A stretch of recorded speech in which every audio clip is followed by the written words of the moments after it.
Hello everyone, my name is Nadi Bhatnagar and welcome you all in this channel. तो बच्चों, आज की वीडियो में हम क्या सीखने वाले हैं? आज हम करेंगे the French revolution class 9th के फर्स्ट चैप्टर को, जो हिस्ट्री का हमारा फर्स्ट चैप्टर है, उसके फर्स्ट पार्ट का रिवीजन। इससे पहले जब हमने वीडियो डाली थी तब आपको सिर्फ बुक नजर आ रही थी और हम बुक से पढ़ रहे थे। इस वीडियो में हम फेस टू फेस रिविजन करेंगे। हर लाइन को अच्छे से समझाऊंगी, ध्यान से समझना और ऐसे मान के चलना कि बिल्कुल आपको कोई स्टोरी सुननी है। बहुत आराम से सुनते चले जाओ, चैप्टर एकदम क्लियर हो जाएगा जब ये हमारा पार्ट पूरा चैप्टर का खत्म हो जाएगा। तो इसके बाद मैं सेकंड पार्ट का भी, पहले आपको वो वाला वीडियो देखना है जिसमें आप बुक से पढ़ रहे हो एंड उसके बाद आप फेस टू फेस रिवीजन कर लेना। दैट्स इट, हो गया। फिर उसके बाद चैप्टर आ जाएगा, डायरेक्ट क्वेश्चन आंसर सॉल्व करेंगे यहाँ पे। चलिए, on the morning of 14th जुलाई 1789। आप चाहो तो अपनी किताबें अपने सामने खोल के भी रख सकते हो, ज्यादा आसान हो जाएगा। हाथ के हाथ मीनिंग बोलूंगी तो लिखते जाना।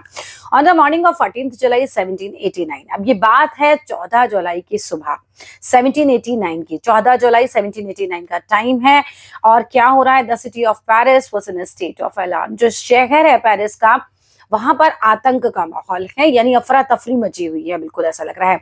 The king had commanded troops to move into the city. अब राजा ने कमांड दी अपनी सेना को कि तुम जाओ और शहर में चले जाओ। क्या कहानी चल रही है अभी धीरे धीरे समझ में आएगा क्यों ऐसा हो रहा था। Rumours spread that he would soon order the army to open fire upon the citizens. अब एक वहां ये फैल गई, अभी रूमर ही लिखा है, मतलब इट वाज नॉट ट्रू। अब वहां ये फैल गई कि राजा जो है बहुत जल्दी ये ऑर्डर देने वाला है कि प्रजा पर एक तरीके से राजा की जो सेना है वो गोलियां चलाने वाली है, ओपन फायर करने वाली है।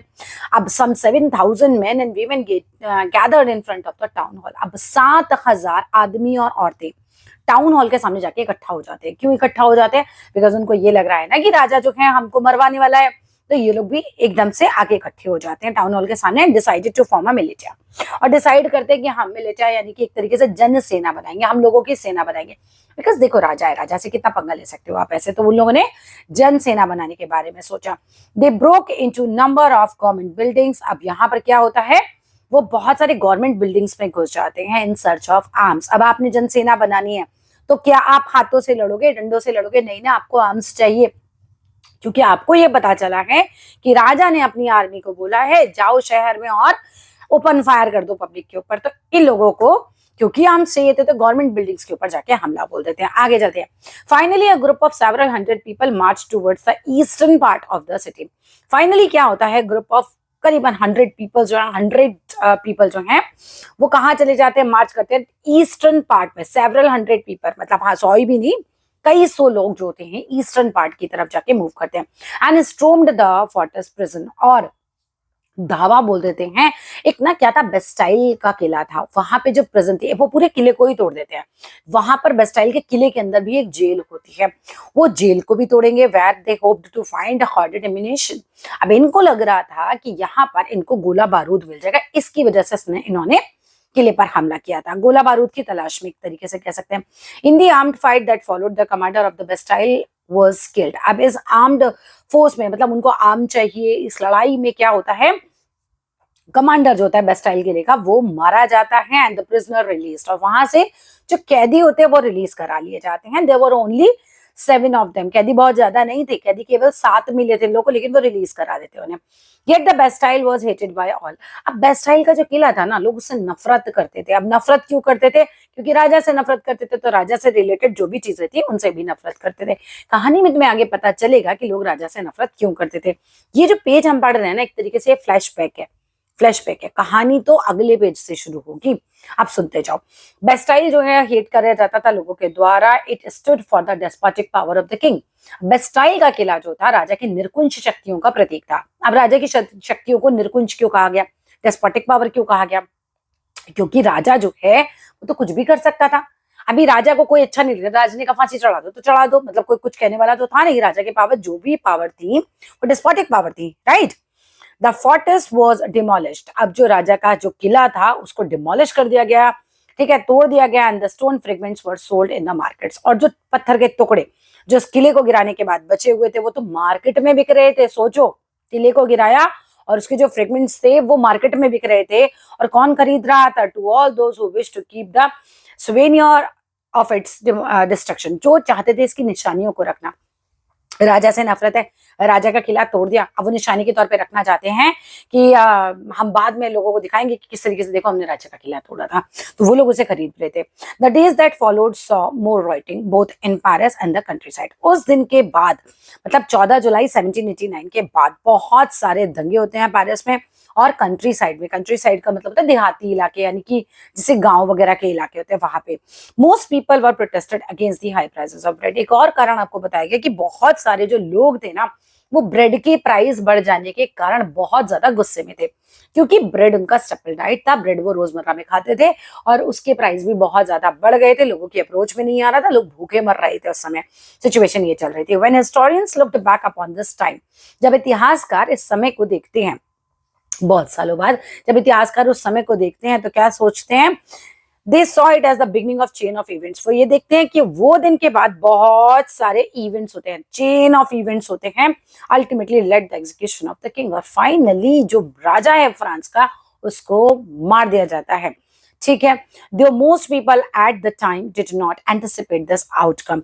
अब ज्यादातर लोगों ने एंटिसिपेट करना होता है बेटा, अनुमान लगाना, किसी को अंदाजा भी नहीं था कि ये कहानी वहां से यहां तक पहुंच जाएगी, यानी कि एक विद्रोह से स्टार्ट होकर राजा को फांसी देने तक की ये कहानी इतनी पहुंच जाएगी। तो जब हिस्टोरियंस देखते हैं तो उन्हें समझ में आता है कि वो दिन के बाद बहुत सारे इवेंट्स हुए और फाइनली उस इवेंट के बाद क्या होते हैं, राजा को मार दिया जाता है। चलो पेज नंबर खोल लो अपनी बुक में, अब पेज नंबर 4। ठीक है, 3 हमने कवर कर लिया।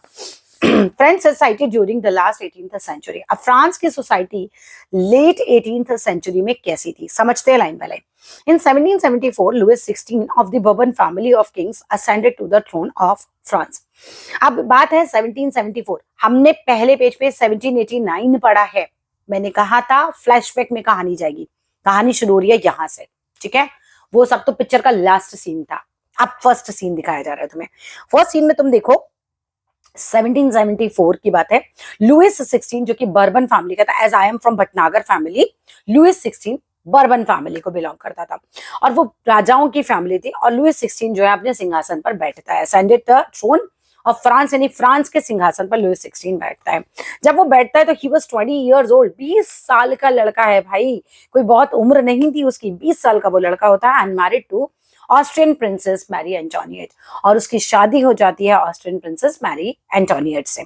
Upon his accession of new king found an empty treasure. जैसे ही वो सिंहासन पर बैठता है, राजा बनता है, तो वो देखता है कि उसकी जो ट्रेजरी है वो तो खाली है, मतलब राजा के खजाने में पैसा ही नहीं है। अब कारण तुम्हें बताए जाएंगे कि क्यों राजा को ऐसा खाली खजाना मिला।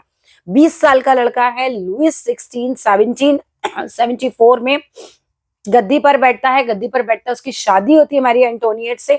याद करते चलो, शादी होती है, अभी तुम्हें बताया नहीं गया इस चैप्टर के अंदर, लेकिन मैरी एंटोनिएट बहुत खर्चा करती थी, उनकी ब्यूटी पे भी बहुत खर्चा होता था बच्चों। सो मैरी एंटोनिएट जो होती है, जब उनकी शादी हो जाती है, राजा जब गद्दी पर बैठता है, हमें पता चलता है कि राजा को मिलता है खजाना खाली। कारण क्या है? Long years of war had drained the financial resources of France. तो बहुत सालों से फ्रांस में बहुत सारे युद्ध चल रहे थे। अब युद्ध चलेंगे तो ऑब्वियस सी बात है खर्चा बहुत ज्यादा होता है। युद्ध के टाइम पे आपको हथियार भी चाहिए, आपको जो सैनिक लड़ रहे हैं उनको खाना पीना भी देना होता है। युद्ध के टाइम पर जो लोग कमा सकते थे वो भी अगर सेना में आ जाए तो वो कमा भी नहीं पा रहे, तो बहुत ज्यादा खर्चा हो रहा था फ्रांस में। बेसिकली ये समझ के रखना, तो जितने भी फाइनेंशियल रिसोर्सेस थे फ्रांस के वो खत्म होते जा रहे थे। एडेड टू दिस वाज, इसके अलावा क्या खर्चा आ रहा था, was the cost of maintaining an extravagant court of immense palace of Versailles. Versailles का ना बहुत बड़ा महल था, बहुत बड़ा महल था, और उस महल की शान शौकत को बनाए रखने के लिए भी बहुत ज्यादा खर्चा होता था। एक खर्चा हो रहा है कि फ्रांस में बहुत सारे युद्ध चल रहे हैं, उस युद्ध में हमारा बहुत सारा पैसा निकल रहा है। दूसरा कारण बताया, वर्साई का जो महल है उसके अंदर बहुत सारे खर्चे होते थे उसकी शान शौकत को बनाए रखने के लिए। अंडर लुइस 16, तीसरा कारण तुम्हें बताया जा रहा है, under Louis 16 France help the 13 American colonies to gain their independence. Louis 16 गद्दी पर बैठता है, 13 अमेरिकन कॉलोनीज को मदद करता है ब्रिटेन से इंडिपेंडेंस दिलाने के लिए। क्यों? क्योंकि कॉमन एनिमी है भाई, फ्रांस का एनिमी भी ब्रिटेन है और उधर अमेरिकन लोगों का भी एनिमी ब्रिटेन है। अमेरिका जैसे हम पता कॉलोनीज क्या होती है, जैसे समझ के रखो, हम इंडिया भी तो हमारे वहां की ब्रिटेन की कॉलोनी थी ना, एक तरीके से हम पर शासन करते थे, अपने यहाँ से हम पर पूरा सारा कंट्रोल रखते थे। ऐसे ही 13 अमेरिकन कॉलोनीज को मुक्ति दिलाने के लिए, आजादी दिलाने के लिए, इंडिपेंडेंस दिलाने के लिए ये मदद करता है। अब इसकी वजह से क्या हो रहा है कि पैसा तो भैया बहुत खर्च हो रहा है, राजा के पास अपना पैसे, राजा कोई नौकरी करने थोड़ी ना जा रहा है। अब यहाँ खर्चा बहुत ज्यादा हो जाता है। The war added more than a billion livres to अडेप्ट। जो युद्ध चल रहा था ना, उसने तो मोर देन अ बिलियन लिवरे के डेप्थ को और बढ़ा दिया था। That has risen to more than 2 billion livres. यानी कि 1 बिलियन लिवरे का तो खर्चा ऑलरेडी चल रहा था, उस देश पे कर्जा चल रहा था राजा के ऊपर, इसमें 2 बिलियन लिवरे का खर्चा और बढ़ जाता है, तो इतना खर्चा बढ़ गया, राजा उधारी में आ गया। लिवरेज क्या होते हैं? एक तरीके से वहां की करेंसी, जिससे हमारे यहाँ की रुपया होती है। अब राजा कर्जे में डूबता जा रहा है। अब कर्जे में डूबा आदमी कहीं से तो पैसे का इंतजाम करेगा, यही कहानी चल रही है अभी। The war added more than a billion livres to अडेप्ट that had already risen to 2 billion leverage. अब lenders who gave the state credit now begin to charge 10% of the interest on loan. अब राजा ने कर्जदारों से पैसा कर्जे पे लिया होगा। अब जो कर्जदार है वो अपना पैसा छोड़ देंगे तो वो पैसा मांगने लगे। So the French government was obliged. अब फ्रांस की जो सरकार थी वो मजबूर हो गई to spend an increasing percentage of budget. जो उनका बजट होता था, जो देश को चलाने के लिए वो बजट बनाते होंगे, उसका बहुत सारा परसेंटेज कहाँ पे करने के लिए? On interest payments alone. तो उनको इंटरेस्ट का पैसा देना पड़ता था कर्जदारों को। तो ये समझ के रखना कि 3 तो मोटे मोटे तुम्हें कारण लिखने पड़ेंगे कि भाई क्यों इतना खर्चा होता था, फिर वो खर्चा कैसे पूरा किया जा रहा है। एक तो इतना बजट का ही बहुत बड़ा हिस्सा जो है इंटरेस्ट में चला जाता था, ये भी प्रॉब्लम आ रही थी। To meet the regular expenses. अब रेगुलर एक्सपेंसेस तो हो ही रहे हैं, खर्चे तो नॉर्मल हो ही रहे हैं, तो गवर्नमेंट ऑफिसेस के खर्चे हो रहे हैं, मेंटेन करने के लिए आर्मी पे खर्चा हो रहा है, कोर्ट को मेंटेन करने का खर्चा हो रहा है, रनिंग गवर्नमेंट ऑफिसेस, यूनिवर्सिटीज, इन सब में खर्चा हो रहा है। बाकी खर्चे तो कहीं नहीं गए, वो सारे खर्चे भी करने हैं। तो the state was forced to increase taxes. ये आएगा मेन कारण जहां जनता भड़केगी अभी। तो सरकार को टैक्स बढ़ाना एक मजबूरी हो गई कि भाई पब्लिक से पैसा लेना पड़ेगा। Yet even the measures would not have sufficed. अब ये टैक्स बढ़ाना या जो भी वहां पे उस समय किया जा रहा था वो भी काफी नहीं था। जितना टैक्स वो राजा अपनी उससे बढ़ा सकता था वो भी काफी नहीं था, तो ये सब भी नहीं पॉसिबल हो पा रहा था, खर्चा नहीं कंप्लीट हो पा रहा था। तो French society in the 18th century was divided into 3 state. अब यहाँ तुम्हें फ्रांस की सोसाइटी के बारे में समझाया जा रहा है कि 3 स्टेट में, यानी 3 लेवल पे लोग थे।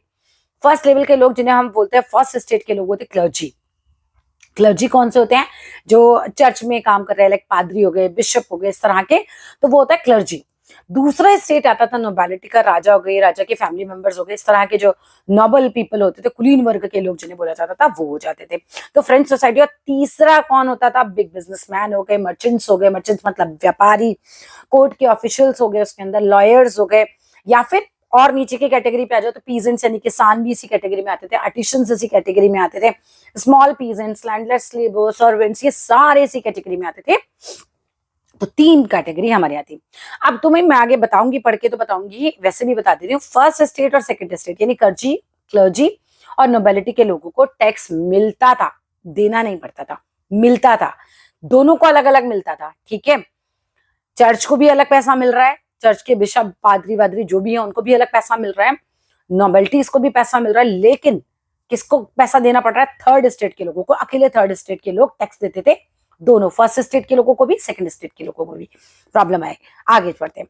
The society of state was part of the feudal system. उस समय जो सोसाइटी थी वो फ्यूडल सिस्टम का पार्ट थी, एंड जमींदारी प्रथा वगैरह उस समय चलती थी, and dated back to the Middle Ages. The term of old regime is usually used to describe the society and institution of France before 1789.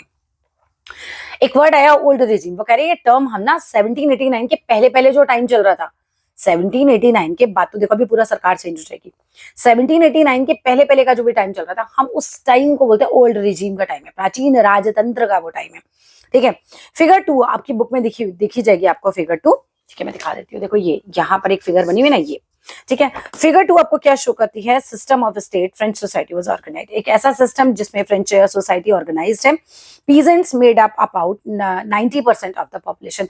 लगभग 90% लोग जो थे किसान थे। हाउएवर, फिर भी only a small number of them owned the land. बहुत ही कम लोगों की अपनी लैंड थी। 90% लोग किसान, किसानों के पास अपनी जमीन नहीं, ठीक है। However only a small number of them owned the land and they cultivated. मतलब जो कल्टिवेट वो करते थे जिसपे वो खेती कर रहे हैं वो उनकी अपनी नहीं होती थी। About 60% of the land was owned by noble. 60% land जो होती थी नॉबल की होती थी, प्लस चर्चेस के जो चर्च है वहां की होती थी, and other richer member of the third estate. 60% land इन लोगों में बटी हुई है। किन किन लोगों में बटी हुई है भाई? चर्च के लोगों को मिली हुई है, नॉबल लोगों को मिली हुई है, और जो बड़े बड़े लोग हैं उनके पास, रिचर मेंबर सोसाइटी के जो है उनके पास होती है। लेकिन बेचारे किसान या वर्कर लेबर क्लास आदमी उसके पास अपनी लैंड नहीं होती है। The member of the first state that is the clergy and nobility enjoyed करते थे सर्टेन प्रिविलेजेस को। प्रिविलेजेस का मतलब होता है विशेष अधिकार। तो जो फर्स्ट स्टेट के मेंबर हैं क्लर्जी वगैरह, और जो सेकंड स्टेट के मेंबर है नोबिलिटी वगैरह, ये लोग बहुत अलग से, इनको बहुत विशेष अधिकार मिले हुए होते थे, प्रिविलेजेस मिले हुए होते थे, जो कॉमन पीपल के पास बिल्कुल भी नहीं है। ठीक है, एंजॉय करते थे प्रिविलेजेस बाय बर्थ।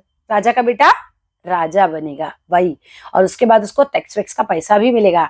तो पादरी का बेटा भी पादरी बन रहा है और खूब टैक्स वगैरह का पैसा खूब एंजॉय कर रहा है। तो the most important of these were the exemption of paying taxes to the state. और सबसे इंपॉर्टेंट जो इनको प्रिविलेज मिला हुआ था कि इनको टैक्स नहीं पे करना, ना फर्स्ट स्टेट के लोगों को पे करना है, ना सेकंड स्टेट के लोगों को पे करना है, इनको टैक्स नहीं पे करना। द नोबल फर्दर एंजॉय करते थे, बल्कि नोबल्स जो लोग थे वो तो एंजॉय करते थे क्या चीज? Feudal privileges. These includes feudal dues which they extracted from peasants। यानी जमींदारी सिस्टम से ये लोग पैसा लेते थे, किसानों से पैसा ले रहे हैं, and peasants were obliged to render services to the lord। privilege मतलब जो peasants थे ना वो बेचारे मजबूर थे अपनी सर्विसेज देने के लिए अपने लॉर्ड को।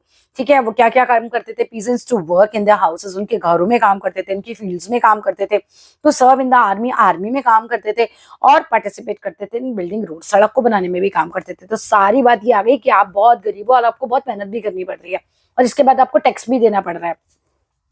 नेक्स्ट बात पे आता है the church to extracted a share of taxes, जिसको टिथ बोला जाता था। टिथ नाम का यानी 1/10 पार्ट ऑफ जो टैक्स है वो राजा को, सॉरी जो चर्च है वहां पे देना पड़ता था पब्लिक को। मतलब आपने अगर 200 किलो गेहूं उगाया तो 20 किलो आपको चर्च में देना पड़ेगा, इस तरीके से। तो चर्च जो है टिथ नाम का टैक्स जो है वसूलता था पीजेंट से। And finally all members of the third state had to pay taxes to the state.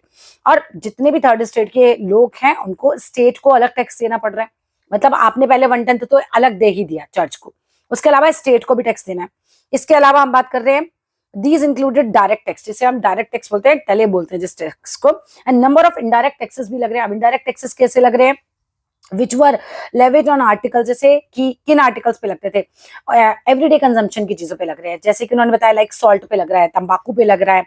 The burden of financing activities of the state through taxes was borne by the third state only. अब ये पूरा का पूरा tax देने का burden किस पे आ गया?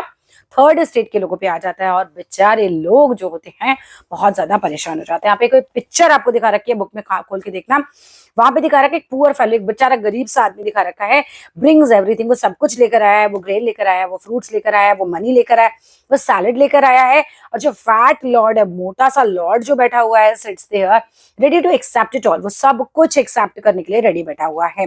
ही does not even care to grace him with a look, वो उसकी तरफ ऐसे देख भी नहीं रहा है, बस वो बैठा हुआ है ऐसा मोटू, ठीक है, और वो आराम से सब कुछ एक्सेप्ट करता जा रहा है। दिखा रहे गरीब आदमी से कैसे सब कुछ लिया जा रहा है, ठीक है।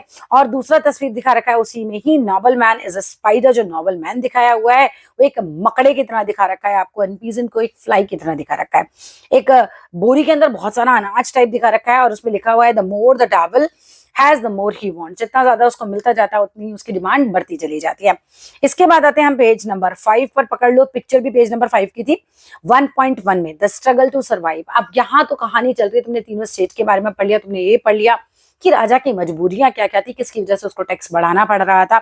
अब हम पढ़ रहे हैं पब्लिक की और क्या मजबूरी है, एक तो टैक्स देना पड़ रहा है, दूसरा द स्ट्रगल टू सर्वाइव, जिंदा रहने के लिए भी स्ट्रगल हो रहा था उस समय। क्या हो रहा था? The population of France rose from about 23 million in 1715 to 28 million in 1789। France की पॉपुलेशन बड़ी तेजी से बढ़ जाती है, जो 1715 में 23 मिलियन थी वो 1789 में आके 28 मिलियन हो जाती है। इतनी ज्यादा पॉपुलेशन बढ़ जाती है अचानक से। This led to a rapid increase in the demand for food grains, इसकी वजह से फूड ग्रेन्स की जो डिमांड है बढ़ जाएगी। जितनी ज्यादा पब्लिक होगी उतना ज्यादा उसको खाने के लिए चाहिए होगा, तो फूड ग्रेन्स की डिमांड बहुत ज्यादा बढ़ जाती है। प्रोडक्शन ऑफ ग्रेन जो होते हैं could not keep pace with the demands, अब इतनी तेजी से प्रोडक्शन नहीं बढ़ पा रहा होता जितनी तेजी से डिमांड बढ़ती जा रही थी लोगों की। So the price of bread which was the staple diet of the majority rose rapidly. तो अचानक से क्या हो रहा है, जो डिमांड है वो बढ़ती जा रही थी, लेकिन ग्रेन जो है वो इतनी तेजी से नहीं उग पा रहे थे, ठीक है। सो द प्राइस ऑफ ब्रेड जो है वो स्टेपल डाइट था वहां का। स्टेपल डाइट क्या होता है, जिससे हम लोग रोटी चावल रोजमर्रा में खाते हैं, ऐसे वहां पे ब्रेड रोजमर्रा में खाया जाता था। वो बहुत ज्यादा उसका डिमांड बढ़ जाता है एक तरीके से, और डाइट मतलब ब्रेड का प्राइस भी बहुत ज्यादा बढ़ जाता है। मोस्ट जो वर्कर्स थे, अब एक सिचुएशन बताएंगे तुम्हें कि most workers were employed as labourers in the workshop. ज्यादातर जो लोग थे ना वो लेबर क्लास की तरह काम जो करते थे, वर्कर्स की तरह काम करते थे वर्कशॉप में। Whose owner fixed their wages, उनका जो ऑनर था, मालिक था, उनका वेज मतलब पर डे का पैसा तय कर देता था कि 200 रुपए मिलेंगे। मतलब आज तो मैं 200 बहुत ज्यादा बोल रही हूँ, मान लो 20 रुपए मिलेंगे, उस जमाने की बात कर लो, छोटा सा कोई भी अमाउंट आप गेस कर लो कि 20 रुपए पर डे मिलेंगे। लेकिन खर्चा कितना हो रहा है, अब खर्चा बढ़ता जा रहा है क्योंकि चीजें तो महंगी होती जा रही हैं। तो पहले अगर आप खरीद पाते थे 20 रुपए में 5 ब्रेड, तो अब 1 ब्रेड आ पा रही है, तो डिससेटिस्फेक्शन तो होगा। तो यही हो रहा था उस समय कि उनके वेजेस वहीं के वहीं थे, but wages did not keep pace with the rise in prices. तो वेजेस उनके इतने ज्यादा बढ़ नहीं पा रहे थे। So the gap between the poor and the rich widened, तो गरीब और अमीर का जो गैप है वो बढ़ता जा रहा है। अमीर अमीर होता जा रहा है, गरीब गरीब होता चला जा रहा है, ये चीज चल रही है। Things became verse whenever drought और हेल रिड्यूस्ड द हार्वेस्ट। स्थितियां उस समय और बदतर हो जाती थी और बर्बाद हो जाती थी जब अगर सूखा पड़ जाए या ओले पड़ जाए, तब स्थिति और ज्यादा खराब हो जाती थी। This led to a subsistence crisis, और इसकी वजह से हो जाती थी सब्सिस्टेंस क्राइसिस, यानी कि एक्सट्रीम सिचुएशन आ जाती थी जहां आपको बेसिक जीने की चीजें भी नहीं मिल पाती हैं, ठीक है। दैट एक्वर्ड, जो ये जो सिचुएशन थी ना, दैट अकर्ड, ये बार बार होती थी, फ्रीक्वेंटली होती थी फ्रांस में ड्यूरिंग ओल्ड रेजिम। 1789 के पहले सूखा पड़ जाना, ओले पड़ जाना, खाने की इतनी कमी हो जाना, ये बहुत कॉमन सी बातें थी। चलो, coming to the next page, अब आते हैं पेज नंबर 6 की तरफ। A growing middle class envisages an end to privileges, यानी कि क्या होता है एक मिडिल क्लास। देखो, पहले सिर्फ गरीब लोग हैं और सिर्फ अमीर लोग हैं, अब मिडिल क्लास आने लग जाती है। कुछ लोग, मैं पहले शॉर्ट में बता देती हूँ, कुछ लोग जो होते हैं इसमें पढ़ लिख जाते हैं, बिल्कुल गरीबों वाले लोगों में से कुछ लोग व्यापार में लग गए, पैसा बन गया, फिर उन्होंने अपने बच्चे अच्छे पढ़ाए, तो धीरे धीरे क्या वो बच्चे एजुकेटेड होने लगे, वो लोग भी बिजनेस करने लगे, उन पर थोड़ा पैसा आ गया और बन गई हमारी मिडिल क्लास। अब थोड़े थोड़े पैसे वाले लोग आने लगे और थोड़ा पढ़े लिखे लोग भी आने लग गए। तो ये लोग ये देखते थे कि यार ये राजा को या चर्च वाले लोगों को विशेष अधिकार क्यों, इस बात पे प्रश्न उठने लगा। पहले तो लोगों के लिए राजा भगवान होता था, कोई कुछ नहीं बोलता था, जो राजा ने बोलता है वो फाइनल है। धीरे धीरे लोगों में ये दिमाग आने लग गया, जब पढ़े लिख जाते हैं तो आपको बुद्धि आ जाती है कि यार आपके साथ कोई गलत कर रहा है, ठीक है। इन सभी चीजों को समझते हैं। चलो आ जाओ, page number 6, 1.3, a growing middle class envisages to end to privileges.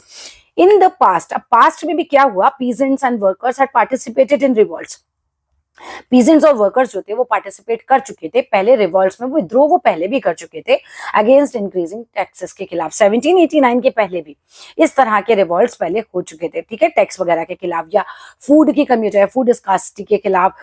But they lacked the means and programmes to carry out full scale measures, लेकिन ना तो उनके पास इतने मीन्स, इतने साधन थे, ना कि इतने प्रोग्राम्स थे, मतलब उनके पास इतनी प्लानिंग ही नहीं होती थी, कोई कार्यक्रम नहीं है कि भाई कैसे विद्रोह किया जाए, कैसे इस विद्रोह को आगे बढ़ाया जाए, वो सब कुछ नहीं था। तो वो कुछ पूरा मतलब एक व्यवस्था में पूरी तरह से जो बदलाव लाना चाहिए था वो नहीं ला पाते थे। To carry out full scale measure that would bring a change in the social and economic order, सामाजिक तौर पे, आर्थिक तौर पे कोई बड़ा बदलाव वो लोग ला नहीं पाते थे। क्यों? क्योंकि मीन्स और प्रोग्राम्स नहीं थे। क्यों? क्योंकि मीन्स और प्रोग्राम्स उनके पास नहीं थे, ठीक है। This was left to those groups within the third state. अब ये जिम्मेदारी आती है थर्ड स्टेट के लोगों के पास, हु हैड बिकेम प्रॉस्परस, अब जो कि जिनके पास समृद्धि आ गई, जिनके पास थोड़ा पैसा आ गया, and had access to education, और उन्होंने कुछ एजुकेशन भी प्राप्त कर ली, राइट। यानी कि वो कुछ पढ़ लिख जाते हैं और फिर उनको आते हैं नए नए आइडियाज। लाइक जब आप पढ़ते लिखते हो तो आपको नई नई किताबों में अच्छे अच्छे विचार पढ़ने के लिए मिलता है, आपको अपनी राइट्स के बारे में पता चलता है, आपको ये पता चलता है सही क्या है, आपको ये पता चलता है गलत क्या है, तो आप सब समझने लग जाते हो। एक अनपढ़ व्यक्ति को ना कहना चाहिए उसके साथ उस पर अत्याचार करना बड़ा आसान काम है, उसको ज्यादा समझ नहीं होती, उसको सही गलत ज्यादा पता ही नहीं होता, उसको लगता है कि यही मेरा डेस्टिनी है, ऐसा वो बिहेव करते हैं। चलो आगे आते हैं। The 18th century witness the emergence of social groups. अब 18वीं शताब्दी विटनेस है, यानी कि इस शताब्दी में इमरजेंस होता है सोशल ग्रुप्स का, जिनको हम कहते हैं मिडिल क्लास। इमरजेंस होता है मतलब एक तरीके से समाज में आते हैं, ये मिडिल क्लास के लोग दिखाई पड़ते हैं। हु अर्न देयर वेल्थ, जिन्होंने अपना पैसा अर्न किया था through an expanding overseas trade, मतलब ट्रेड, वो लोग व्यापार करते थे समुद्र पार भी, मतलब आपने सामान यहाँ से समुद्र पार भी बेचा तो वो वहां से व्यापार भी करते थे। फ्रॉम द क्या करते थे, मैन्युफैक्चर ऑफ गुड्स, वो सामान बनाते थे सच एज वुलन और सिल्क टेक्सटाइल्स बनाते थे, ऊनी कपड़े बनाना, सिल्क के टेक्सटाइल बनाना, and they were earlier either exported और bought by the richer member of the society, या तो ये शहर के बाहर भेज दिए जाते थे, मतलब देश के बाहर एक्सपोर्ट कर दिए जाते थे, या कई बार सोसाइटी के जो रिचर मेंबर्स हैं वो भी इनसे खरीद लिया करते थे। अब व्यापारी का व्यापार चल रहा है, सामान बाहर भी जा रहा है, सामान रिचर मेंबर्स यहाँ भी खरीद रहे हैं, उस पर पैसा आएगा, पैसा आएगा तो अपने बच्चे भी पढ़ाएगा, पढ़ाएगा तो बच्चों में एक नई सोच पैदा होगी, यहीं से पैदा होती है मिडिल क्लास, ठीक है। In addition to merchants, merchants के अलावा भी एंड मैन्युफैक्चरर्स जो हैं उनके अलावा the third state included, third state में क्या कहते हैं, प्रोफेशंस होते हैं, जैसे सच एज लॉयर्स आ जाते हैं और एडमिनिस्ट्रेटिव ऑफिसर्स भी आ जाते हैं।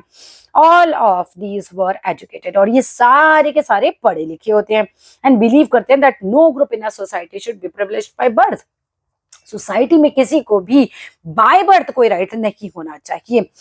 रादर अ पर्सन सोशल जो पोजीशन है, बल्कि इसके अलावा एक इंसान की जो सामाजिक पोजीशन है, समाज में जो उसका स्थान होना चाहिए, must be dependent on his merit, उसकी योग्यता के आधार पर होना चाहिए कि वो व्यक्ति कितना योग्य है, ठीक है। These ideas envisaging a society based on freedom and equal laws, अब इन आइडियाज की वजह से लोग कल्पना करने लगते हैं एक ऐसी सोसाइटी का जिसके अंदर फ्रीडम होगी, जिसके अंदर इक्वल लॉज होंगे, ऑन अपॉर्चुनिटीज फॉर ऑल, हर एक लोगों के लिए अपॉर्चुनिटी होगी, वर पुट फॉरवर्ड बाय, और इस तरह के आइडिया पुट फॉरवर्ड किए गए किसके द्वारा, सामने लाए गए थे फिलोसोफर्स लाइक जॉन लॉक के द्वारा, जीन जॉक रूसो के द्वारा। ये दो फिलोसोफर्स का नाम आपको याद रखना है, John Locke, Jean Jacques Rousseau, ठीक है, इनके द्वारा भी पब्लिक के सामने लाए गए थे। In the two treaties of government में लॉक ने क्या किया, जॉन लॉक की बात चल रही है, सॉट टू रिफ्यूट, सॉट का मतलब होता है मांग करना, रिफ्यूट मतलब खंडन करना, उन्होंने मांग की खंडन किया जाए, मतलब खंडन क्या होता है, जिसे होता है ना कि खत्म किया जाए एक तरीके से, राइट। टू द किस चीज को किया जाए, द डॉक्ट्राइन, इस सिद्धांत को खत्म किया जाए, कौन से, of the divine and absolute right, कि राजा को देवीय और एब्सोल्यूट राइट का मतलब होता है राजा जो चाहे करे, क्या अधिकार खत्म होने चाहिए, किसके, of the monarch, right, monarch means राजा। तो जहां पूरी लाइन समझ लो, in the two treatises of government में लॉक ने ये मांग करी थी कि जो सिद्धांत है कि भाई राजा जो है उसको देवीय अधिकार है, राजा जो है उसको एब्सोल्यूट राइट है, भाई ये खत्म होने चाहिए। और रूसो ने कैरिड किया द आइडिया फॉरवर्ड, और रूसो इस आइडिया को थोड़ा और आगे लेके जाते हैं और क्या करते हैं, proposing a form of government, और रूसो कहते हैं गवर्नमेंट कैसी होनी चाहिए, based on social contract, social contract पर बेस होनी चाहिए बिटवीन पीपल एंड रिप्रेजेंटेटिव्स जो हैं उनके बीच में कोई कॉन्ट्रैक्ट होना चाहिए, ठीक है। In the spirit of laws में ये किताब होगी, मॉन्टेस्क्यू जो थे उन्होंने प्रपोज किया था डिवीजन ऑफ पावर को, यानी पावर का डिवीजन होना चाहिए, पावर केवल राजा के हाथ में नहीं होनी चाहिए, विद इन होना चाहिए, मतलब ये डिवीजन कैसे उन्होंने कहा, लेजिस्लेटिव, एग्जीक्यूटिव एंड जुडिशरी, तीन पार्ट्स में, तीन, जैसे आज हमारे भारत में चलती है वैसे ही उन्होंने मॉन्टेस्क्यू ने उस जमाने में समय बोला था कि ऐसे होना चाहिए। अब उन्होंने बोला था तो the model of government was put into force in the USA. अब गवर्नमेंट की ये जो तीन श्रेणियों में बांटने वाली बात है, तीन कैटेगरी में गवर्नमेंट को बांटने वाली बात है पावर को, ये जब अमेरिकन कॉलोनीज 13 अमेरिकन कॉलोनीज जब इंडिपेंडेंट हो जाती हैं ब्रिटेन से, हमने पढ़ा था शुरू में कि राजा ने मदद करी थी हमारे, जब ये इंडिपेंडेंट हो जाती हैं तो अपने देश में इस चीज को अपना लेती हैं और इस तरह के डिवीजन ऑफ पावर वाली गवर्नमेंट को अपनाया जाता है, ठीक है। The American constitution and it's guarantee of individual rights, America का ये कॉन्स्टिट्यूशन, उसकी ये जो गारंटी है इंडिविजुअल राइट्स की हर एक के लिए, was an important example for political thinkers. Political thinkers जो फ्रांस के थे उनके लिए काफी ज्यादा अच्छा एक एग्जाम्पल रहा। कैसे एग्जाम्पल अच्छा रहा बेटा, देखो जब आप ये देख रहे हो इस देश में ये हो सकता है तो हमारे में क्यों नहीं हो सकता, इस देश के लोग अत्याचारों से बच सकते हैं, पावर केवल राजा के हाथ में नहीं है, 3 जगह पावर बटी हुई है, तो हमारे देश में क्यों नहीं हो सकता, ठीक है। The idea of these philosophers were discussed intensively। अब ये इस तरह के आइडियाज जो थे जगह जगह बहुत ज्यादा ये डिस्कस किए जाने लगे। कहाँ डिस्कस हो रहे थे, इन सैलून्स में डिस्कस हो रहे थे जहाँ आप बाल बाल कटवाते हो, कॉफी हाउसेज में हो रहे थे, स्प्रेड अमंग पीपल, लोगों के बीच ये फैल रहे थे थ्रू बुक्स के द्वारा, न्यूज़पेपर्स के द्वारा। These were frequently read aloud in groups। अब इस तरह की बातें, इस तरह के आइडियाज जोर जोर से पढ़े जाते थे ऐसे ग्रुप में, मतलब ग्रुप के बेनिफिट के लिए हम कह सकते हैं, of those who could not read and right, ऐसे लोगों के बीच में पढ़े जाते थे जो कि रीड नहीं कर सकते, राइट नहीं कर सकते, अनपढ़ लोगों की, सो दैट इनको भी आइडियाज पता चल जाए। The news that Louis 16 plan to impose further taxes, एक खबर फैल जाती है लुइस 16 जो है वो टैक्स बढ़ाने वाला है और किस लिए? To be able to meet the expenses, अपने खर्चे पूरे करने के लिए ऑफ द स्टेट। इसकी वजह से क्या होता है? स्टेट में जनरेटेड एंगर, लोगों के अंदर गुस्सा बढ़ जाता है, and protested against the system of privileges, और वो लोग प्रोटेस्ट करने खड़े हो जाते हैं कि ये विशेष अधिकार क्यों। ठीक है, और बस यहाँ फिनिश हो जाता है हमारा ये फर्स्ट पार्ट। अब अगली वीडियो में मैं आपका रिवीजन करा दूंगी सेकंड पार्ट का भी। आई होप समझ आ ही गया होगा। ठीक है, that's all in this video. Video अच्छी लगी तो जरूर लाइक कीजिएगा, और जो शेयर है उसको भी जरूर कीजिएगा चैनल को सब जगह। Thank you so much for watching complete video. Bye bye.